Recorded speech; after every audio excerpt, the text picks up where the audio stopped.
नमस्कार, citizen voice show में आप सबका स्वागत है। मोदी सरकार ने पिछले एक दशक में इस सोच को बढ़ावा देने में बताया है कि भारत ग्लोबल साउथ का लीडर है और इस नाते दुनिया के मामलों में उसकी भूमिका बहुत जरूरी है। अब मध्य पूर्व में एक टकराव ने वैश्विक अर्थव्यवस्था को और उसके साथ साथ भारत की अर्थव्यवस्था को भी संकट में डाल दिया है। इसके अलावा नई दिल्ली नहीं बल्कि इस्लामाबाद ने अमेरिका और ईरान के बीच बातचीत को कम से कम एक दौर होस्ट कर लिया है और दूसरे दौर की मध्यस्थता करने की तैयारी कर रहा है। इसमें भारत सरकार को अपनी घटती अप्रासंगिकता पर सोचने पर मजबूर होना पड़ा है। दूसरी तरफ सऊदी अरेबिया और तुर्की को सिक्योरिटी गारंटी की बात में चाइना के जो डिफेंस सप्लाई है वो पाकिस्तान को मजबूत कर रही है। और उसके अलावा अमेरिका द्वारा फील्ड मार्शल बनाए जाने के बाद आसिम मुनीर को एक तरीके से भारत का जो संकट है पाकिस्तान के साथ, जो हम बाउंड्री शेयर करते हैं, उसमें सिक्योरिटीज की जो जरूरत है वो तेज हो गई है। भारत प्रशासन कश्मीर में हुए एक आतंकवादी हमले के कारण भारत और पाकिस्तान के बीच 4 दिनों के टकराव आपने देखा, ऑपरेशन सिंदूर, उसका 1 साल पूरा हो चला है। राष्ट्रपति ट्रंप ने युद्ध विराम की घोषणा की जिसमें लड़ाई खत्म हो गई, लेकिन इसे एक तरफा घोषणा से मोदी को शर्मिंदगी उठानी पड़ी और अपनी छवि एक मजबूत नेता के तौर पर पेश करना पड़ा। इस पर चर्चा करने के लिए हमारे साथ सिद्धार्थ भाई मौजूद हैं। सिद्धार्थ भाई, बहुत बहुत स्वागत है आपका। आप से मैं सवाल ये करना चाहता हूं कि भारत के प्रधानमंत्री युद्ध विराम के बाद कभी भी अमेरिका की भूमिका को स्वीकार नहीं कर पाए हैं, या साहस नहीं है उनके पास, या वो स्वीकार नहीं कर पाए हैं। दूसरी तरफ पाकिस्तान लगातार मजबूत होता आ रहा है। एक तो उसकी जो ईरान से वार्ता चल रही है, उस ईरान और यूएस के बीच में जो समझौता कराने की उसकी कवायद चल रही है, और दूसरी तरफ तुर्की सऊदी अरेबिया को सिक्योरिटी गारंटी प्रोवाइड करने के लिए उसके पास पूरा चाइना का मिलिट्री स्टैब्लिशमेंट है जो उसकी मदद करने को तैयार है। यानी कि इनडायरेक्टली एक प्रभुत्व मिलिट्री फोर्स के रूप में पाकिस्तान उभरा है। भारत के लिए इसमें क्या चिंता है? जी, भारत के लिए चिंता यह है कि साधारण सा एक नियम होता है कि बंद मुट्ठी लाख की होती है और खुली मुट्ठी खाक की होती है। कोई भी प्रक्रिया को जाने बगैर अगर हम किसी पदार्थ का इस्तेमाल करना शुरू करते हैं तो वो वैसा ही होता है कि मेरे पास पैसा बहुत है, मैंने आईफोन तो खरीद लिया, लेकिन उसके 80-90% फीचर्स जो है मैं उसको यूज नहीं कर सकता। आईफोन के अंदर एक एक्सेल शीट होती है, वो एक्सेल शीट में जो फंक्शंस होते हैं मैं जानता नहीं, या मेरे पास बहुत ज्यादा पैसा है, मैंने मर्सिडीज बेंज खरीद ली, चला रहा हूँ तब तक ठीक है, लेकिन बीच रास्ते में कहीं खराब हो गई तो बोनेट के अंदर मशीन कैसी है हमें पता नहीं। तो मेरे ख्याल से किसी भी देश की या किसी भी समाज की या किसी भी व्यक्ति की, यहाँ तक कि किसी भी परिवार, जब आप अपनी रक्षा की बात करते हैं, सुरक्षा की बात करते हैं, तो वो किसी एक का खतरे के चलते नहीं करते हैं। किसी एक से आपको खतरा नहीं होता है। कुल मिला के किसी भी परिस्थिति में आपको टिकने की आपके पास क्षमता होनी चाहिए। किसी भी परिस्थिति में जब आप टिकने की आपके पास क्षमता है तब वो रक्षा होती है। दिक्कत यह है कि हम भारत में जब रक्षा की बात करते हैं तो हम तुलना कर देते हैं कि क्या हमारी रक्षा पाकिस्तानी सेना से हम रक्षा रक्षा कर सकते हैं, क्या अपनी, क्या आप चीन की सेना से अपनी रक्षा कर सकते हैं। समस्या उधर नहीं है। समस्या ये है कि आप अगर चीन से और पाकिस्तान से 20 भी पढ़ रहे हैं तो अभी परसों हमको पता चला, तो 20-25 दिन पहले, कि भारत के ही आंगन में हिंदू महासागर में ईरान का एक जहाज आया, अमेरिका के एक दूसरे पनडुब्बी ने आके उसको मार दिया। वो हिंदू महासागर हमारा क्या कहते हैं आंगन था, उसमें किसी जहाज को आके किसी ने मार दिया। हम न मारने वाले को रोक सके, न जो मरा उसको हम बचा सके। तो कल क्या ये संभव नहीं है कि अमेरिका भी आपके ऊपर हमला कर सकता है? ऐसा तो नहीं है ना कि अमेरिका ने कोई आपको लिख के दिया है कि वो आपके ऊपर हमला नहीं करेगा। तो आपकी जब रक्षा की आपकी बात होती है, कोई भी देश की रक्षा की बात होती है, तो वो अपने आप में एक स्वतंत्र रक्षा की आपके पास नीति होनी चाहिए। हम पाकिस्तान से अपनी रक्षा करेंगे, आप पाकिस्तान से रक्षा करने की बात करोगे तब तक कोई दूसरा देश आपके साथ बदमाशी कर देगा, चीन कर देगा। ऐसा नहीं है कि कोई रक्षा की बात केवल आपके जो आपके देश के जो पड़ोसी देश होते हैं जिनसे आपकी सीमा मिलती है वहीं से आपके ऊपर हमला हो, जरूरी नहीं है। अभी परसों हमने ईरान युद्ध में देखा कि ईरान ने जब अमेरिका ने जब बमबारी की ईरान के ऊपर, या इसराइल ने ईरान के ऊपर बमबारी की, तो इसराइल और ईरान दोनों, इसराइल और अमेरिका दोनों ही ईरान के सीमावर्ती देश नहीं है, 7 समुंदर पार से आके हमला करके चले गए। दूसरी तरफ ईरान ने भी जब जवाब दिया तो उसने पड़ोसी इराक को जवाब नहीं दिया, इस तरफ पड़ोसी पाकिस्तान को जवाब नहीं दिया, जो उसके सीमा से बाहर है उसको जवाब देना शुरू किया। उसने बमबारी कर दी जॉर्डन के ऊपर, उसने बमबारी कर दी सऊदी अरब के ऊपर जिसके साथ सीमा नहीं है। तो भारत के साथ मेरे ख्याल से ये दिक्कत है कि भारत की औसत जनता ये मानती है कि हमारी रक्षा जो है वो हमारी जो जो सीमाएं हैं, जो सीमा से सटे हुए देश हैं, जिन्होंने आज तक, आज की तारीख तक ऐतिहासिक रूप से भारत के साथ युद्ध लड़ा है, जो चीन है और जो पाकिस्तान है, इनके साथ हमारे एक से ज्यादा बार युद्ध हो चुके हैं। तो हम कई बार हम सोचते हैं कि केवल इन्हीं से हमको कंपटीशन करना है। ऐसी ऐसी बात नहीं है। आपकी रक्षा जो होती है वो आपकी स्वतंत्र, आपकी एक नीति होती है। वो जब आपकी स्वतंत्र रक्षा की नीति होती है तब आपका काम होने लगता है। उदाहरण के लिए अभी हमने देखा ईरान पे जो पिछले 50-52 दिनों में युद्ध हो रहा है, एक तरफ ईरान के ऊपर हमला करने वाले जो हैं वो अमेरिका है और इसराइल है। अमेरिका एक ऐसा देश है जिसके पास दुनिया के सबसे बढ़िया और सबसे नवीनतम हथियार हैं। दूसरी तरफ इसराइल वो है जिसके पास दुनिया की सबसे ताकतवर गुप्तचर एजेंसी है। और तीसरे तरफ ईरान है जिसको कि 52 दिन पहले किसी ने गिनती में नहीं लिया था, अमेरिका खुद ने नहीं लिया था, हमने आपने भी गिनती में नहीं लिया था कि उसके पास क्या है। लेकिन पिछले 52 दिन में हमने देख लिया कि ईरान ने अपनी इस तरह की क्षमताएं दिखानी शुरू की, चाहे वो ड्रोन की टेक्नोलॉजी हो, चाहे वो हॉर्मुज को बंद करने के लिए माइंस की टेक्नोलॉजी हो, या उसके पास उस तरह की पनडुब्बियां हैं, उनके पास फास्ट अटैक बोट्स हैं, उनके पास ड्रोन्स हैं। ये सब जो टेक्नोलॉजी ईरान ने डेमोन्स्ट्रेट की, इसराइल ने जो सब माफ कीजिएगा, ईरान ने जो अपना पूरा का पूरा क्षमता दिखाई, वो क्षमता इसीलिए दिखाई कि ईरान तैयार था, इसीलिए नहीं कि अमेरिका उसके ऊपर हमला करेगा। ईरान अपने आप की रक्षा करने की तैयारी किए हुए था। हमला कोई भी करे, इसराइल करे, अमेरिका करे, चांद करे, तारा करे, रशिया करे, कोई करे, अपनी क्षमता से, अपनी क्षमता आप अगर बना के रखते हैं तो मेरे ख्याल से भारत के साथ एक समस्या ये है कि भारत 1974 से लेके 1998 तक अपनी रक्षा की नीति में जितना उसको परमाणु क्षमता अपनी बनानी थी उतनी उसने बनाई, लेकिन उसने बताया नहीं। बताया एक ही बार, वो बताना तो राजनीतिक कारण होता है। जिस दिन वाजपेयी जी ने 1998 में परमाणु विस्फोट किया था, वो क्षमता उन्होंने बताई थी, लेकिन इसका मतलब क्षमता पहले से थी। ऐसा तो नहीं था कि एक ही दिन में क्षमता हो गई। तो क्षमता निर्माण जो होता है वो एक राजनीतिक निर्णय था वाजपेयी जी का कि हमें वो क्षमता है, अब हमें दिखाना है। लेकिन उससे एक दिन पहले तक भी, जिस दिन आपने बम नहीं फोड़ा था उस दिन भी आपके पास बम तो था। तो इसका मतलब सबसे पहले आपको क्षमता निर्माण करना पड़ता है। और हमें पता है कि 1974 से 1998 तक करीब, इसका मतलब 24 साल तक छुपे छुपे, बिना किसी को पता लगे हुए, भारत के वैज्ञानिकों ने, भारत के टेक्नोलॉजी के लोगों ने उस चीज पर काम किया हुआ, तभी तो 1998 में तैयार हुआ। उससे पहले वो तैयार हो गया था। तो क्षमता जो होती है वो दिखावे की चीज नहीं होती है। क्षमता ऐसी चीज होती है कि वो बोलती नहीं है। क्षमता ऐसी चीज है कि वो सामने वाले को दिख जाती है। क्षमता दिखानी नहीं पड़ती है, क्षमता दिखती है।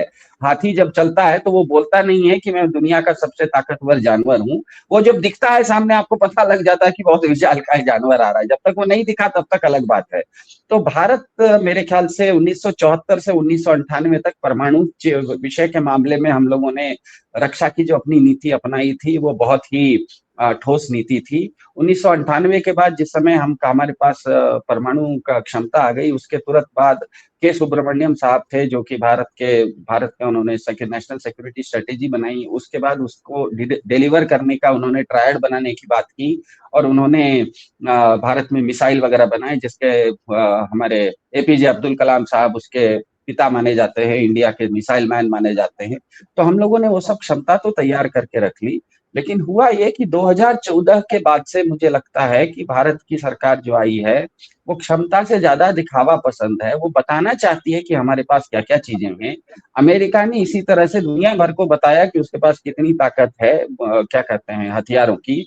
और जैसे ही आप हथियारों की अपनी नुमाइश कर देते हैं, लोगों को पता लग जाता है, सामने वाला उसका काट तैयार कर लेता है। जैसे ईरान ने काट तैयार कर लिया। हमें ईरान को पता था कि अमेरिका क्या क्या करेगा, अमेरिका के पास किस तरह के मिसाइल हैं, अमेरिका के पास किस तरह के बॉम्बर्स हैं, अमेरिका के पास कितने एयरक्राफ्ट कैरियर्स हैं, वो एयरक्राफ्ट कैरियर कहाँ खड़े रहते हैं, उसके ऊपर किस तरह के टोमाहोक क्रूज मिसाइल्स लगते हैं। मतलब कोई भी टेक्नोलॉजी, अमेरिका के पास दुनिया की सबसे अच्छी टेक्नोलॉजी तो थी, लेकिन वो टेक्नोलॉजी की नुमाइश इतना ज्यादा वो कर चुका था, इतना ज्यादा दिखा दिया था कि ईरान को पता था कि ये टेक्नोलॉजी ये करती है, उसका काट उसने पहले से तैयार किया हुआ था। उसने बताया किसी को नहीं। जिस दिन जरूरत पड़ी उस दिन वो दिख गया, तो आपको दिख गया। तो आज हालत ये हो गई है कि कई लोगों का ये भी कहना है कि ईरान वार में बार बार पिछले 15 दिनों से ये, क्योंकि युद्ध रुका हुआ है और ईरान तो बातचीत कर नहीं रहा है, फिर भी ट्रंप साहब बार बार सीज फायर इसीलिए बढ़ा रहे हैं क्योंकि उनके पास, अमेरिका के पास हथियार ही कम हो गए। 50% से ज्यादा उनके दुनिया भर के हथियार ईरान पे उन्होंने गिरा दिए।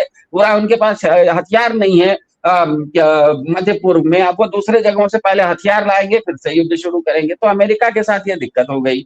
दूसरी तरफ भारत में, मतलब भारत भी पिछले आप 10-12 साल में देखिए, अपनी क्षमता से ज्यादा अपनी क्षमता का दिखावा करने में भरोसा करता है कि हमारे पास फलाना है, हमारे पास ढिमका है। उसका छोटा सा उदाहरण है कि हर चीज में हम लोग अपने आप को विश्व गुरु बोलने लग जाते हैं। इसका मतलब आपके अंदर दिखावे की इच्छा है।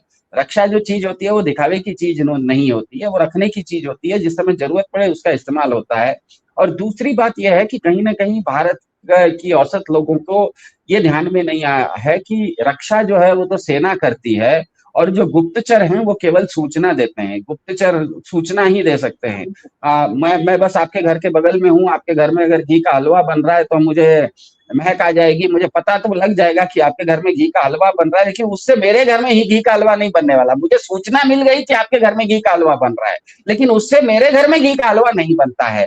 तो भारत पिछले 10-12 साल में, खास करके जब से हमारा इसराइल के साथ संबंध अच्छा हुआ है, इसराइल के पास जो मोसाद है वो दुनिया की सबसे जबरदस्त गुप्तचर एजेंसी है, इसमें कोई दो राय नहीं है। हम लोगों ने रक्षा पर खर्चा कम किया, रक्षा के ऊपर निवेश कम किया, गुप्तचरई में हमने निवेश ज्यादा किया। गुप्तचर आपको किसी भी युद्ध को जिता नहीं सकते हैं, वो केवल दुश्मन के यहाँ से आपको सूचना दे सकते हैं। और हम देख रहे हैं कि धुरंधर जैसी फिल्म है, बहुत जो जबरदस्त हिट की। धुरंधर फिल्म क्या है कि गुप्तचर का, वो एक गुप्तचर की स्टोरी है। तो गुप्तचर कहीं पर भी युद्ध नहीं रुकवा सकते हैं, गुप्तचर कहीं भी युद्ध जितवा नहीं सकते हैं, गुप्तचर केवल और केवल अंदर से सूचना दे सकते हैं।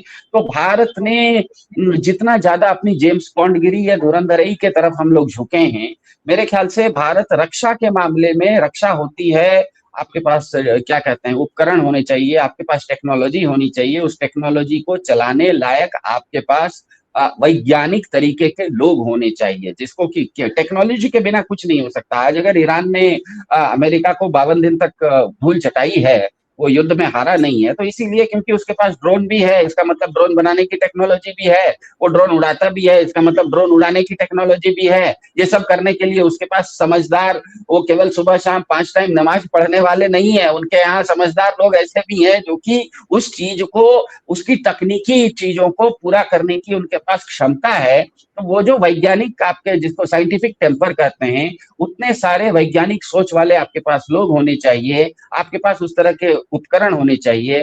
भारत के साथ सबसे बड़ी एक दिक्कत यह है कि भारत की करीब 30-35% रक्षा उपकरण आज के तारीख में हमको जो आते हैं वो विदेश से आते हैं। इसराइल से हमको रडार आता है, हमें रशिया से हमको S-400 एंटी मिसाइल सिस्टम आते हैं, मिसाइल डिफेंस सिस्टम आता है। फ्रांस से हमारे पास हवाई जहाज आते हैं, और अमेरिका से हमको गुप्तचर, मतलब ये जो रिकॉन हवाई जहाज, इस तरह के ट्रांसपोर्ट हवाई जहाज या रेडार हवाई जहाज जो होते हैं, गुप्तचर के हवाई जहाज, वो हम लोग लेते हैं। दिक्कत यह है कि अमेरिका के लिए यह व्यापार है, फ्रांस के लिए यह व्यापार है। फ्रांस ने अगर आपको रफाल दिया है तो ध्यान में रखिएगा, फ्रांस ने वही रफाल कतर को भी दिया है। और पाकिस्तान बार बार कतर के साथ जाके जब जब वो एयर क्या कहते हैं एक्सरसाइज करता है, तो उसको पता लग जाता है कि रफाल क्या चीज है। भले उसके पास, हमें पाकिस्तान के पास रफाल ना हो, लेकिन पाकिस्तान क्योंकि कतर के साथ एयर एक्सरसाइज करता है और एक वायु सेना युद्धाभ्यास करता है, उसमें कतर के पास एक रफाल जहाज है, तो उसको रफाल के बारे में पूरा उसका एक्सरे उसको मिल जाता है। तो जिस दिन ऑपरेशन सिंदूर में आपका रफाल उड़ता है, तो उसका काट पहले से पाकिस्तान तैयार रखता है, किसी तरह की समस्या क्रिएट कर देता है। तो मेरे ख्याल से सबसे पहली बात यह होती है कि रक्षा उपकरण के मामले में आपके पास बहुत ज्यादा वैज्ञानिक सोच के लोग होने चाहिए, आपके पास टेक्नोलॉजी होनी चाहिए, लेकिन टेक्नोलॉजी खरीदी हुई नहीं होनी चाहिए। टेक्नोलॉजी आपकी अपनी होनी चाहिए, वह आप ही के अपने लोग बनाए होने चाहिए। वो दुनिया के अगर खरीद लेंगे, आप मेरे घर में अगर कल मैंने LG का रेफ्रिजरेटर खरीद लिया, तो जैसे ही वो मेरे ऊपर सीढ़ी पर आके वो डिलीवरी करने वाले 5 लोग आके डिलीवर करेंगे, अड़ोस पड़ोस वाले सारे जान जाएंगे कि इनके घर में आज एलजी का फ्रिज आया है, तो वो छुपा हुआ नहीं रहता है। तो रक्षा का मामला ऐसा है कि आपको बहुत सारी चीजें, आपका क्षमता विस्तार अंदर अंदर होना चाहिए, उसका दिखावा कहीं नहीं होना चाहिए। उसका उसका सबसे बड़ा डेमोन्स्ट्रेशन ईरान ने दे दिया है। भारत के साथ ये इशू है कि हमारे पास रक्षा विशेषज्ञ भी हैं, हमारे पास रक्षा उपकरण भी हैं, लेकिन हम बहुत ज्यादा पिछले 10 साल में दिखावा करना शुरू किए हैं। इसके चलते क्या हो गया है, दुनिया भर को और हमारे क्या कहते हैं विरोधियों को पता लग गया है कि हमारे पास किस किस तरह के हथियार हैं, किस किस तरह के उपकरण हैं। तो ये जब आपको पता लग जाता है तो सामने वाले के पास एक एक क्या कहते हैं उस खेल में, ऐसा मान के चलिए कि एक बैट्समैन है और सामने बॉलर है, और बैट्समैन को अगर पता लग जाए कि ये बॉलर बॉलर ये वाला बॉलर यॉर्कर डालने वाला है, तो पहले से वो तैयार हो जाता है, पीछे हट के वो छक्का मार देता है। तो आपको ये एक सरप्राइज एलिमेंट अगर आपको रखना होता है, तो आपको अपने अंदर मिलिट्री मतलब क्या कहते हैं हथियारों को तैयार करने की क्षमता, सिर्फ तैयार करने की क्षमता नहीं, उस पर रिसर्च एंड डेवलपमेंट करने की क्षमता। जैसे इतने सारे भारत के पास हवाई जहाज है, मिलिट्री हवाई जहाज तो है ही, अलग उसके अलावा हमारे यहाँ सिविलियन हवाई जहाज में इतने सारे एयरलाइन कंपनियां हैं। लेकिन दुनिया का सबसे बड़ा हवाई जहाज उड़ते, मतलब दुनिया के जितने देश हैं उन आसमानों में अगर भारत में देखिए तो सबसे ज्यादा हवाई जहाज उड़ रहे होते हैं। लेकिन अभी तक भारत एक हवाई जहाज का इंजन नहीं बना पाया। कावेरी नाम का एक इंजन बनाने की कोशिश हम लोग 1980 से कर रहे हैं। अभी तक वो हमारे खुद के तेजस हवाई जहाज हमने बना लिया, लेकिन उसका इंजन कावेरी हम नहीं फिट कर पाए। उसका सीधा सा कारण यह है कि दुनिया भर में जितने भी देशों ने हवाई जहाज के इंजन बनाए हैं, 5 ही 6 देशों ने बनाए हैं। अमेरिका बना पाता है, इंग्लैंड बना पाता है, फ्रांस बना पाता है, रशिया बना पाता है और आजकल चीन बना पा रहा है। ये 5 ही देश बना पा रहे हैं। तो एक हवाई जहाज का इंजन तैयार करने के लिए आपको करीब 10 साल में 60,000 करोड़ रुपए का निवेश करना पड़ता है। 10 साल उस प्रोजेक्ट में लगता है। 30 से 60 हजार करोड़ रुपया आपको उसमें निवेश का खर्चा आता है, और 10 साल और 30 हजार करोड़ रुपए खर्चा करने के बाद उस लेबोरेटरी के अंदर से, उस प्रयोगशाला के अंदर से एक हवाई जहाज का इंजन बनता है। भारत ने 1980 से ही कावेरी इंजन बनाना शुरू किया, लेकिन आज 35 साल के बाद भी हमने उस पर ढंग से 3 हजार करोड़ भी नहीं लगाया। तो आप अगर निवेश ही नहीं करेंगे, आपको 10 साल में 30 हजार करोड़ खर्चा करना था, आपने 30 साल में 3 हजार करोड़ ही खर्चा किया। इसके चलते क्या हो रहा है कि आप हमारे भारत की रक्षा के मामले में विदेशी निर्भरता बहुत ज्यादा हो गई है। और जब विदेशी निर्भरता हो जाती है तो वो विदेश वाले वो कोई जो आपको रक्षा उपकरण उन्होंने हथियार दिए हैं वो केवल आपको नहीं दिए हैं, उन्होंने तो मार्केट में बेचा हुआ है। तो सामने वाला जो आपका विरोधी है वो आपके पास जो हथियार है वो दूसरे देश से खरीद के देख लेगा कि वो किस तरह से चलता है, उसकी क्षमता क्या है, उसकी दूरी क्या है। गुप्तचर आपको कोई भी युद्ध नहीं जितवा सकते, गुप्तचर केवल आपको सूचना दे सकते हैं। भारत ने आप पिछले 10-12 साल से देखिए ज्यादा अपनी मेहनत की है गुप्तचरई दिखाने में।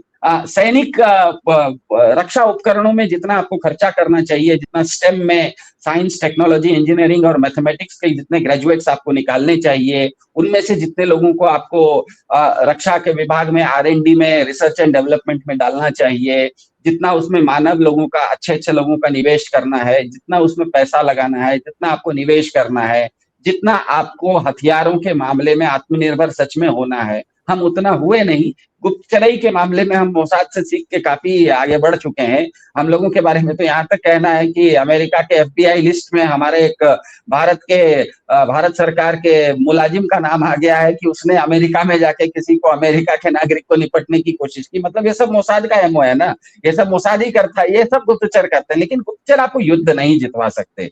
गुप्तचरई करने में आप जितना अपने आप का निवेश कर रहे हैं उससे मेरे ख्याल से भारत की रक्षा नीति गुप्तचरई से नहीं क्या कहते हैं उसका समाधान हो सकता है। उसको समाधान करने के लिए आपको टेक्नोलॉजी आपको खुद बनानी पड़ेगी, खरीदने से नहीं चलेगा, ऐसा मेरा मानना है।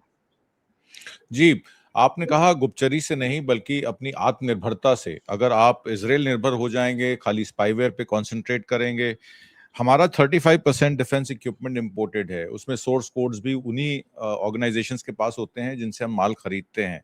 आपने देखा कि पाकिस्तान F-35 प्लेन्स को J-35 प्लेन से रिप्लेस कर रहा है, क्योंकि चाइना उसको J-35 की टेक्नोलॉजी भी दे रहा है। J-17 और J-10 तो वो वहाँ पाकिस्तान में खुद ही बनाते हैं, उनकी डिफेंस जो रिसर्च और उनके जो फैक्ट्रीज हैं वो खुद J-10 ही बना के Saudi Arabia, Oman, Qatar, JCC countries को सप्लाई किए। उन्होंने ऑर्डर्स अभी रिसेंटली लिए हैं।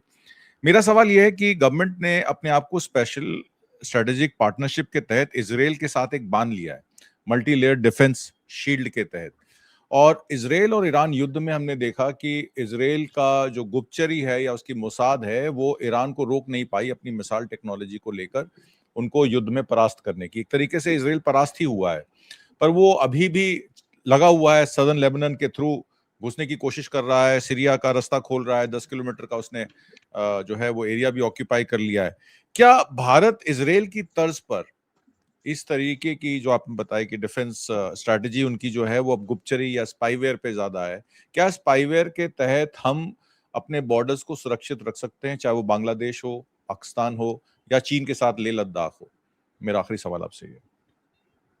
देखिए, इजराइल से भारत की तुलना आप नहीं कर सकते, क्योंकि इजराइल अगर आप साइज में देखिए, उसकी संख्या और आपका उसका जो कुल मिला के क्षेत्रफल है वो भारत के एक मणिपुर जितना है। तो भारत अगर अपनी तुलना किसी भी कारण से या अपने आदर्श इजराइल को बनाता है तो मेरे ख्याल से पूरी तरह से गलत है, क्योंकि इजराइल आज अपनी रक्षा तक के लिए अमेरिका पर निर्भर है। ध्यान में रखिएगा, इजराइल अपनी रक्षा खुद नहीं कर पा रहा है, इसीलिए आप अमेरिका पर निर्भर हैं। आप ईरान, युद्ध आपका ईरान के साथ है, अमेरिका से काहे मदद मांग रहे हैं भैया बम गिराने के लिए? आप इतने ताकतवर हो तो ईरान के ऊपर खुद बम गिरवा दो।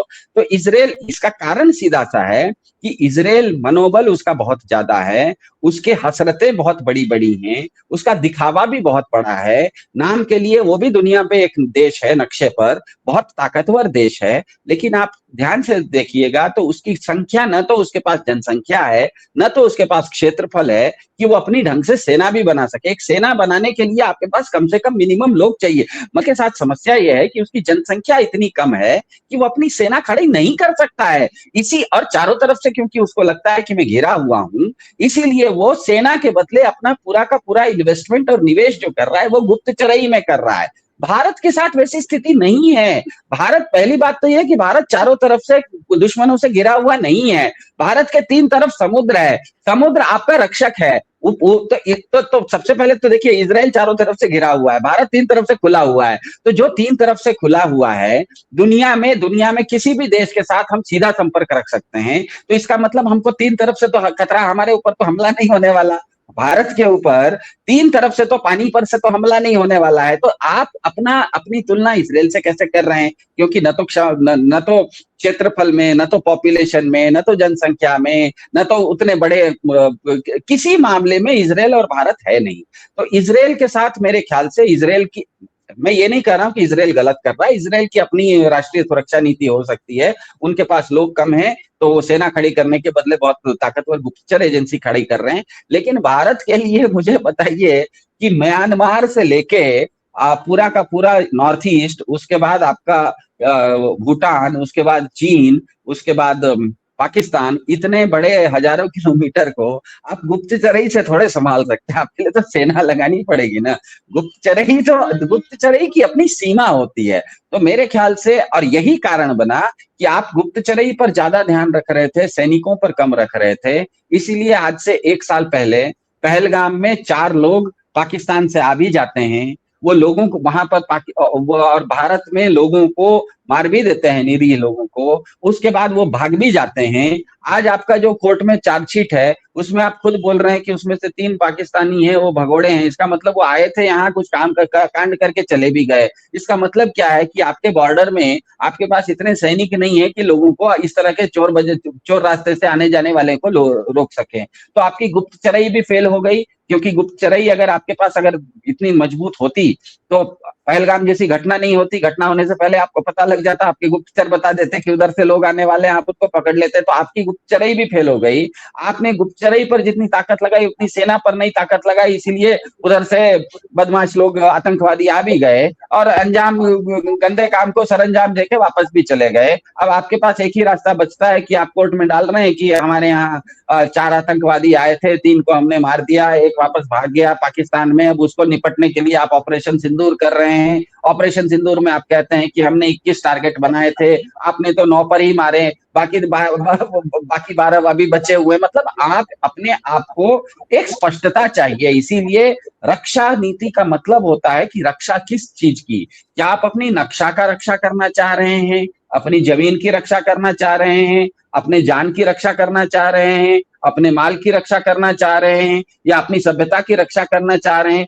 ईरान किस चीज की अपनी रक्षा कर रहा है? वो स्पष्टता है। ईरान के पास आज स्पष्टता है कि मैं इस युद्ध में हॉर्मूज को रक्षा करूंगा। वो क्लियर है कि हॉर्मूज अगर मेरे हाथ में है तो बाकी अमेरिका आके अपना सबसे बड़ा बमबारी का दस्ता लेके पूरे ईरान पर बमबारी कर दे, वहां के पेट्रोकेमिकल प्लांट को गिरा दे, वहां के यूनिवर्सिटी पर बम मार दे, वहां के स्कूल के बच्चियों के ऊपर बम मार दे, वो फर्दों में उनकी न्यूक्लियर प्लांट पर बम मार दे। वो मतलब 1 साल से हमको यही सुनने में आ रहा है कि डियोगो गार्सिया से और यूरोप से जर्मनी के राइमस्टेन फील्ड से अमेरिका के जहाज रोज मतलब हर महीने में 4 बार उड़ते हैं, ईरान पर जाके बमबारी करते हैं। कोई डियोगो गार्सिया से आता है, कोई जर्मनी से आता है, सब कुछ हो गया, फिर भी ईरान खड़ा है। क्योंकि ईरान को पता था कि ये जो रक्षा उसकी नीति है उसमें किस चीज को उसको पकड़ना है। उसने हॉर्मुज को पकड़ के रखा है, बाकी आप कुछ भी उस पर करते रहिए। हॉर्मुज जब तक उसके हाथ में है तब तक आप इस युद्ध से ईरान को हरा नहीं सकते। तो भारत को भी रक्षा का मतलब क्या है, हम किस किस चीज की रक्षा करना चाहते हैं। भारत के रक्षा विभाग को इस पर स्पष्टता रहनी चाहिए कि उनको अपने रक्षा की रक्षा करनी है, जमीन की रक्षा करनी है। चीन कभी कभी अपने नक्शे में अरुणाचल प्रदेश के कुछ हिस्सों को दिखा देता है, आपको उसकी रक्षा कर, आपको रक्षा किस चीज की करनी है? आपको अरुणाचल में अपने लोगों की रक्षा करनी है, या अरुणाचल को के नक्शे को चीन अपने टीवी पर नहीं दिखा दे उसकी रक्षा करनी है? आपको किस चीज की रक्षा करनी है, ये स्पष्टता आपको रहनी चाहिए कि क्या चीन ने अपने टीवी चैनल पर भारत के एक हिस्से को दिखा दिया तो आपकी आपकी रक्षा, उसकी आपको रक्षा करनी है, या असल में आप अरुणाचल प्रदेश में जो भारत के नागरिक हैं जिनके ऊपर बार बार कभी कभी चीन नजर गाड़ता है, वहां पर आपको सैनिकों की छावनी लगा के उसकी रक्षा करनी है? तो आपको रक्षा किस चीज की करनी है, ये स्पष्टता चाहिए। मेरे ख्याल से फिर से मेरा यही मानना है कि इन सब चीजों के अलावा 2014 के बाद से जो एक अंतर आया है, भारत में जो सरकार है वो बार बार अपने आप को राष्ट्रीय सुरक्षा का, क्योंकि वो नारा भी देती है, इसीलिए उसको लगता है राष्ट्रीय सुरक्षा एक ऐसी चीज है जिसका प्रचार बहुत ज्यादा करना चाहिए कि हम बहुत ताकतवर है, हमारा प्रचार है, हमें दिखावा करना है।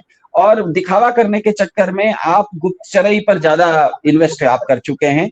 उससे क्या हो रहा है ना कि एक तो गुप्तचरई भी फेल हो रही है, और दूसरा आपने अगर प्रचार किया अपने अपने मिसाइलों की, अपनी क्षमता का इजहार आपने युद्ध से पहले कर दिया, तो आपके विरोधी और आपके दोस्त सब लोग जान जाएंगे कि आपके पास रफाल है, रफाल कितने हैं, उनका वो कहाँ से उड़ते हैं, वो रात में कहाँ रहते हैं, उनका उनका मेंटेनेंस कहाँ होता है, वो सब चीज सामने वाले को पता लग जाता है। आपके पास सरप्राइज एलिमेंट नहीं रहता। जिस समय आपको सच में युद्ध करना होता है, एक तरह से बैट्समैन को पता है कि सामने वाला बॉलर क्या बॉल करने वाला है, उस समय थोड़ी सी दिक्कत आ जाती है, ऐसा मुझे लगता है। बिल्कुल, आपका कहना बिल्कुल ठीक है और दूसरी तरफ आत्मनिर्भरता की बात करने वाले आपने पहले भी कई प्रोग्रामों में कहा है कि प्रकृति, हमारे पास प्रकृति का पूरा, एक तरफ हिमालय है जो हमको पूरी सुरक्षा दे रहे हैं, दूसरी तरफ अरेबियन सी है। तो हमारी प्राकृतिक जो डिफेंस है वो इतनी मजबूत है। ईरान के पास पहाड़ हैं और समुद्र है, देखिए उसका कैसे इस्तेमाल वो कर रहा है। वैसे ही हमको अपनी इंडिजिनियस ड्रोन्स और एआई डेवलपमेंट करना ज़रूरी है। रिलायंस फॉरेन सप्लायर्स पर कम करने की ज़रूरत है और गुप्तचरी से हटकर रियल डिफेंस जो हमारी है, क्योंकि हम आत्मनिर्भर थे 2014 तक। 2014 के बाद क्या हुआ, हमारी पॉलिटिकल कैपिटल को जो है वो कहीं न कहीं मैनेज कर लिया गया, जिसकी वजह से आज हमारी हालत ये है कि हम कभी इज़राइल के गोद में बैठे होते हैं, कभी अमेरिका की गोद में बैठे होते हैं और डिनायल मोड में रहते हैं। ये डिनायल मोड भारत की, देश की सुरक्षा और देश की संप्रभुता के लिए खतरा है। आज की परिचर्चा में भाग लेने के लिए और बहुत सारी महत्वपूर्ण जानकारियाँ देने के लिए सिद्धार्थ जी, बहुत-बहुत धन्यवाद। नमस्कार। Thank you very much.